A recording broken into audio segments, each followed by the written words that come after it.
Hello everyone and welcome back to Common Sense Crypto channel. As with you always, this is Rich doing another video today on XRP. So I hope you're all having a wonderful day today wherever you are in this great world. We're going to talk about XRP, but I got to start with the banks. So US bank run in slow motion continues. US bank deposits fell by $12.5 billion in latest week. My U.S. bank pays me 0.1% regular savings and money market accounts offer 4%. Yeah, I pulled most of my money and parked it somewhere else. Everybody should be getting away from the banks right now. You know, if you don't like crypto, put your money into gold and silver. But if you like crypto, invest in the right crypto. Use case, utility-driven cryptocurrencies like XRP. Anyone who tells you the banking system is fine is lying to you. Commercial bank deposits are down $1 trillion since March. That's 36 days. This number's hard to imagine. If you got paid $1,000 per hour, it would take you 114,155 years to earn that. Let that sink in, because that puts it into perspective. And you know, I always tell people, you have to get away from the banks before it's too late. You don't want to get trapped in the bank when the bank falls. Everybody's always saying, well, FDIC will get my money for me.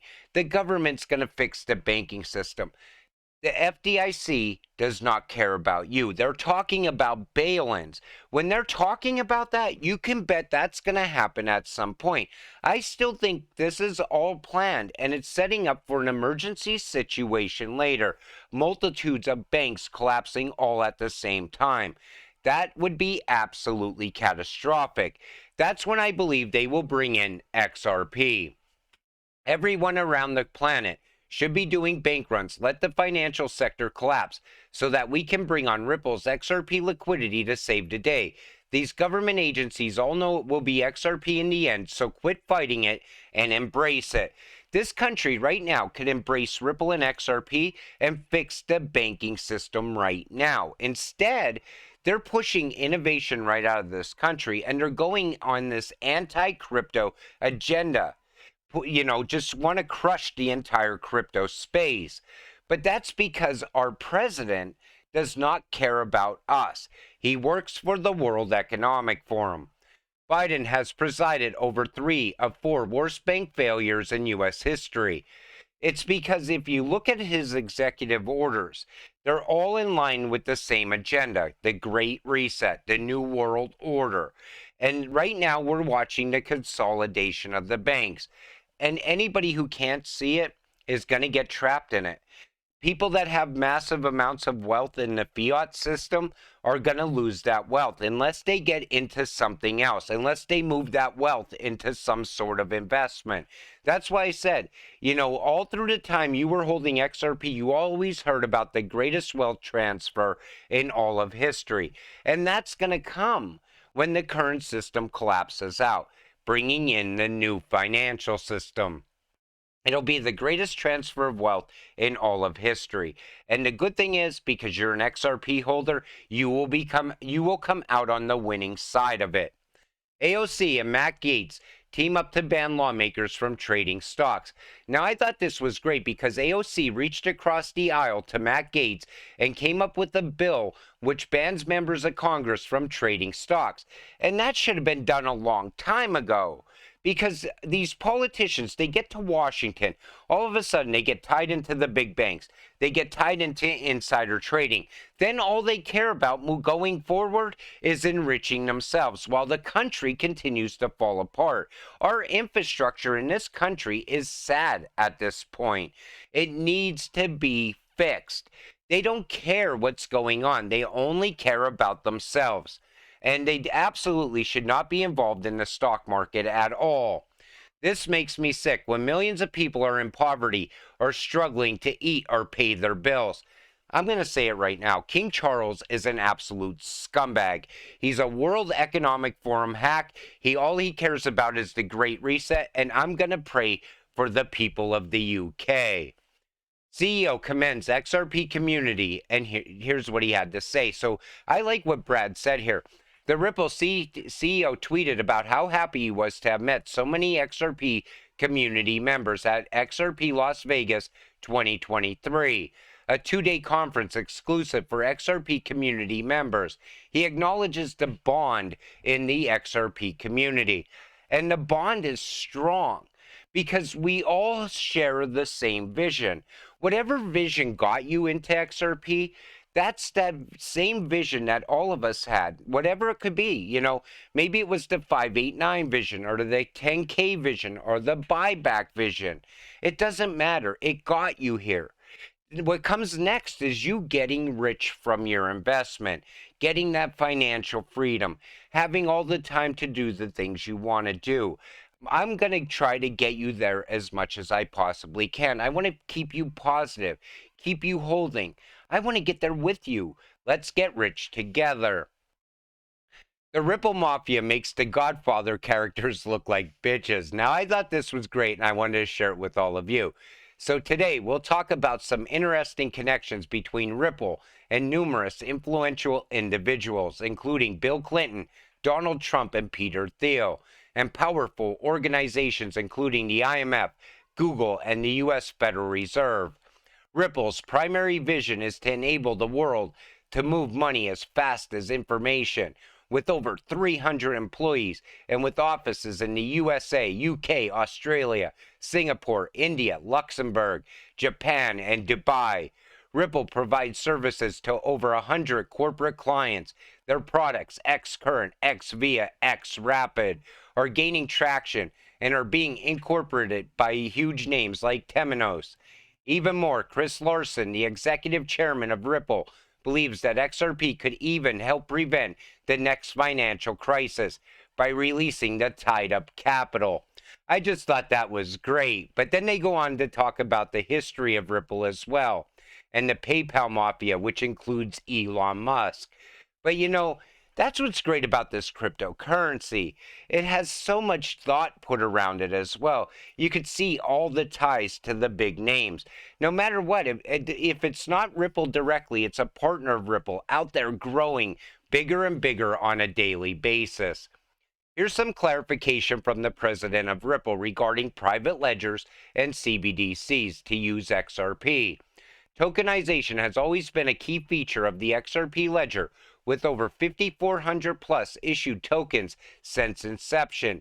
CBDCs will live on the new private ledgers that run parallel to XRP Ledger, using XRP as a bridge to interoperate with other currencies. No more walled gardens. Tokenization is going to be absolutely incredible. Trillions and trillions of dollars. And that XRP private ledger is not going to use a different XRP. I wanted to address that again because people are still saying that. Ripple board member hints Coinbase's next move. So they're saying Coinbase is going to change. Ashish Birla, board member at Ripple, commented on the recent actions taken by the Coinbase lately. He stated that Coinbase is transitioning from a crypto exchange to a crypto-enabled banking service. Birla mentioned that Coinbase has updated its mission in order to build a crypto economy that will be more fair, efficient, accessible, and transparent financial system for digital assets. However, Coinbase in a blog stated that it is dedicated to partnering with high-bar regulators across the U.S. and non-U.S. jurisdictions in order to update the financial system.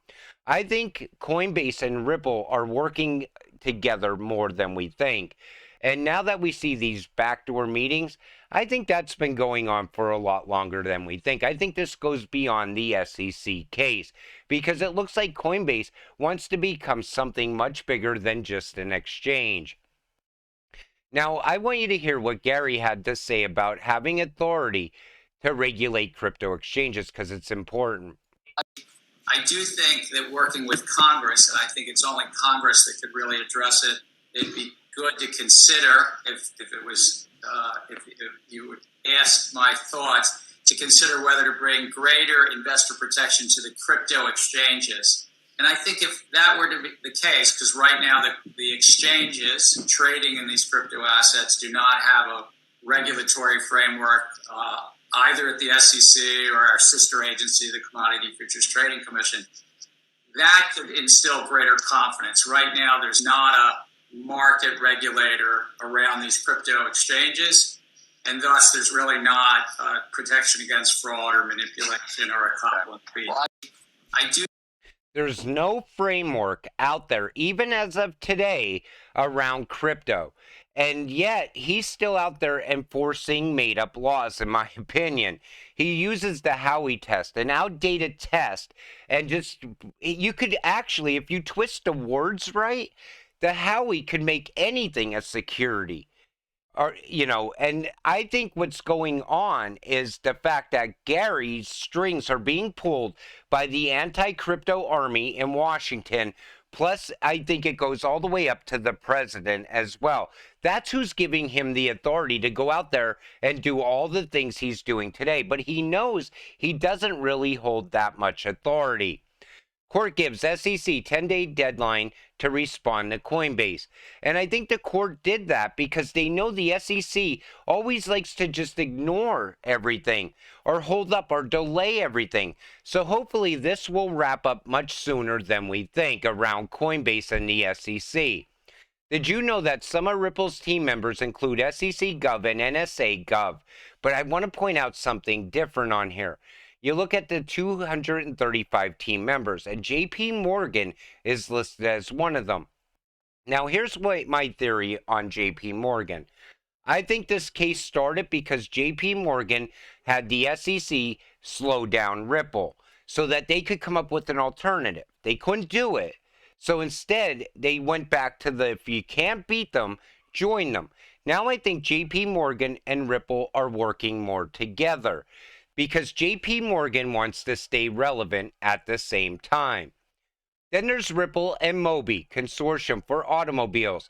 Mobi's community is composed of many of the world's largest vehicle manufacturers, along with startups, NGOs, transit agencies, insurers, toll road providers, smart city leaders, and technology companies.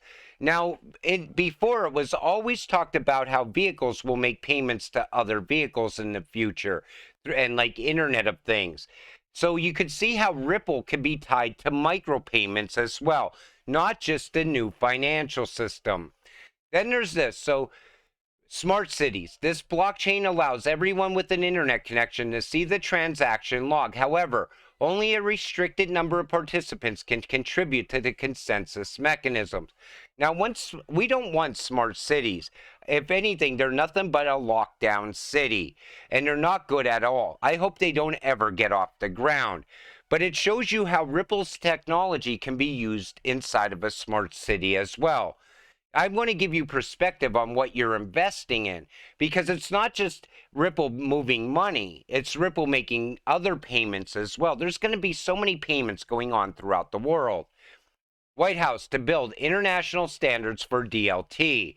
Now, I said it in previous videos. I still think our government is pushing forward, building in the background around innovation, especially around digital IDs. And with this government right now, I think they're probably building infrastructure for a social credit score as well. Look what's going on in the Ukraine. We're funding digital ID advancement over there. We're running tests over there. Why? Because eventually they're going to bring that technology back here, back home.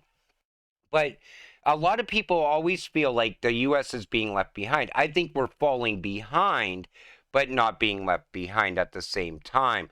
And I think that any headline you see about the White House and crypto, how anti-crypto they're being and everything like that, that all more points towards Bitcoin. Because I still don't think Bitcoin is part of the future. I don't think it's going to be tied into anything, because these governments look at it as a threat, where when you look at Ripple, it works side by side with everything. It's not threatening the system, it's working and improving it. Bitcoin, on the other hand, goes in a different direction. Let me know what you think about that, because I'm giving you an opinion. But with that said, I'm going to wrap up this video. I want to thank you all for watching. I appreciate all of you watching my videos. We'll see you in the next one. Have a great night.